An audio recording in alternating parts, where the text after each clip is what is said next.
अस्सलाम वालेकुम जी। मैं ਤੁਹਾਡਾ ਦੋਸਤ ਤੁਹਾਡਾ ਭਾਈ ਡਾਕਟਰ ਨਸੀਮ ਅਰਾਈ ਫਰਾਮ ਛੱਤਾਪੁਰ। ਅੱਛਾ ਦੋਸਤੋ, ਇੱਕ ਤੇ ਇਨਸਾਨ ਨੂੰ ਬੁਢਾਪਾ ਆ ਜਾਂਦਾ ਹੈ 50 ਸਾਲ ਤੋਂ ਬਾਅਦ 60 ਸਾਲ ਤੋਂ ਬਾਅਦ ਕਿ ਉਹਦੇ ਜਾਨੀ ਦਿਮਾਗ ਘੱਟ ਕੰਮ ਕਰਨ ਲੱਗ ਪੈਂਦਾ ਹੈ, ਉਹਦੇ ਜੋੜਾਂ 'ਚ ਦਰਦ ਹੋਣ ਲੱਗ ਪੈਂਦਾ ਹੈ, ਉਹਦੇ ਵਾਲ ਗਿਰ ਜਾਂਦੇ ਨੇ, ਵਾਲ ਸਫੈਦ ਹੋ ਜਾਂਦੇ ਨੇ, ਹਿਸਾਬ ਕੰਮ ਨਹੀਂ ਕਰਦੇ, ਯਾਦਦਾਸ਼ਤ ਕਮਜ਼ੋਰ ਹੋ ਜਾਂਦੀ ਹੈ। ਇਹ ਤੇ ਬੁਢਾਪੇ ਦੀਆਂ ਅਲਾਮਤ ਨੇ।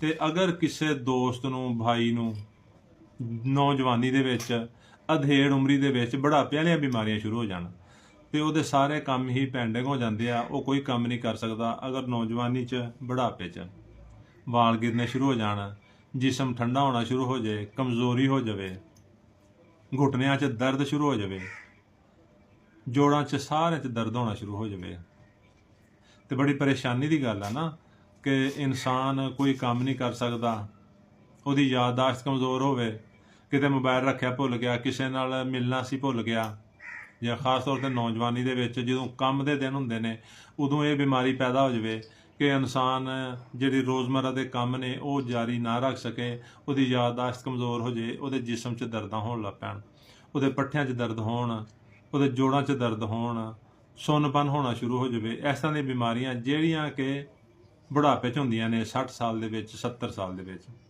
ਅੱਜ ਦੀ ਜਿਹੜੀ ਰੈਮਡੀ ਅਸੀਂ ਤੁਹਾਨੂੰ ਦੱਸਣੀ ਆ, ਇਹ ਨੌਜਵਾਨੀ ਦੇ ਵਿੱਚ, ਅਧੇੜ ਉਮਰੀ ਦੇ ਵਿੱਚ ਜਾਂ ਬੁਢਾਪੇ ਦੇ ਵਿੱਚ ਅਗਰ ਤੁਹਾਨੂੰ ਇਹ ਬਿਮਾਰੀਆਂ ਪੈਦਾ ਹੋ ਗਈਆਂ ਨੇ ਕਿ ਤੁਸੀਂ ਆਪਣੀ ਰੋਜ਼ਮਰਾ ਦੀ ਜ਼ਿੰਦਗੀ ਜਾਰੀ ਨਹੀਂ ਰੱਖ ਸਕਦੇ, ਮਾਮੂਲਾਤ ਜ਼ਿੰਦਗੀ ਤੁਹਾਡੇ ਮੁਤਾਸਰ ਹੋ ਚੁੱਕੇ ਨੇ ਔਰ ਤੁਸੀਂ ਇੰਤਹਾਈ ਪਰੇਸ਼ਾਨ ਹੋ।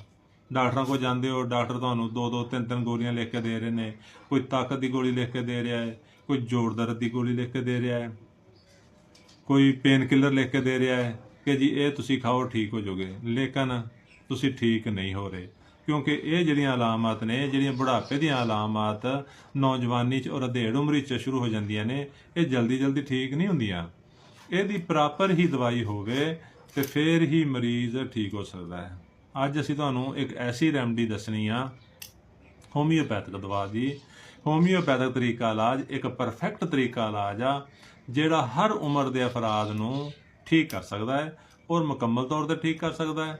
ਤੇ ਅੱਜ ਦੀ ਜਿਹੜੀ ਵੀਡੀਓ ਤੁਸੀਂ ਦੇਖੋਗੇ ਤੁਹਾਡੇ ਵਾਸਤੇ ਇਹ ਬਹੁਤ ਕਾਰਆਮਦ ਹੋਏਗੀ। ਇਹ ਦਵਾਈ ਤੁਸੀਂ ਲੈ ਕੇ ਖਾਓ, ਤੁਹਾਡੀ ਜਿੰਨੀਆਂ ਵੀ ਬੁਢਾਪੇ ਦੀਆਂ ਬਿਮਾਰੀਆਂ ਨੇ, ਜਿੰਨੇ ਵੀ ਤੁਹਾਨੂੰ ਪ੍ਰੋਬਲਮ ਹੋ ਚੁੱਕੇ ਨੇ, ਉਹ ਠੀਕ ਹੋ ਜਾਣੇ ਨੇ। ਤੇ ਦੋਸਤੋ, ਕਰਨਾ ਕੀ ਆ, ਹੋਮੀਓਪੈਥਿਕ ਦਵਾ ਬਰੇਟਾ ਕਾਰਬ, ਇਹ ਤੁਸੀਂ ਲੈਣੀ ਆ 1 ml ਤਾਕਤ 'ਚ। ਬਿਹਤਰ ਆ ਜਰਮਨ ਦਾ ਡਰਾਪ ਲਓ, 5 ਕਤਰੇ ਦਵਾ 2 ਘੁੱਟ ਪਾਣੀ 'ਚ ਪਾ ਕੇ ਤੇ ਤੁਸੀਂ ਪੀ ਲਓ। ਹਰ 3 ਤੋਂ 4 ਦਿਨ ਤੋਂ ਬਾਅਦ ਇੱਕ ਖੁਰਾਕ ਲਓ ਤੇ ਕਮ ਸੇ ਕਮ 10 ਖੁਰਾਕਾਂ ਲਓ। ਇਹਦੇ ਨਾਲ ਹੋਮੀਓਪੈਥਿਕ ਦਵਾ ਐਂਬਰਾ ਗ੍ਰੇਸੀਆ, ਇਹ ਕਿਊ ਤਾਕਤ ਦੇ ਵਿੱਚ ਲੈਣੀ ਆ। 10 ਕਤਰੇ 2 ਘੁੱਟ ਪਾਣੀ 'ਚ ਪਾ ਕੇ ਸਵੇਰ ਨੂੰ, 10 ਦੁਪਹਿਰ ਨੂੰ, 10 ਸ਼ਾਮ ਨੂੰ ਪੀਣੇ ਆ। ਦੋਸਤੋ, ਯਕੀਨ ਕਰੋ, ਸਿਰਫ 10 ਤੋਂ 15 ਦਿਨ ਦੀ ਗੱਲ ਆ, ਤੁਸੀਂ ਕਹੋਗੇ ਕਿ ਅਸੀਂ ਸਿਹਤਮੰਦ ਹੋ ਗਏ ਆ, ਸਾਡੇ ਜਿੰਨੀਆਂ ਵੀ ਬਿਮਾਰੀਆਂ ਸੀ ਉਹ ਰਿਲੀਜ਼ ਹੋਣਾ ਸ਼ੁਰੂ ਹੋ ਗਈਆਂ ਨੇ ਤੇ ਸਾਨੂੰ ਹੁਣ ਕੋਈ ਤਕਲੀਫ ਨਹੀਂ।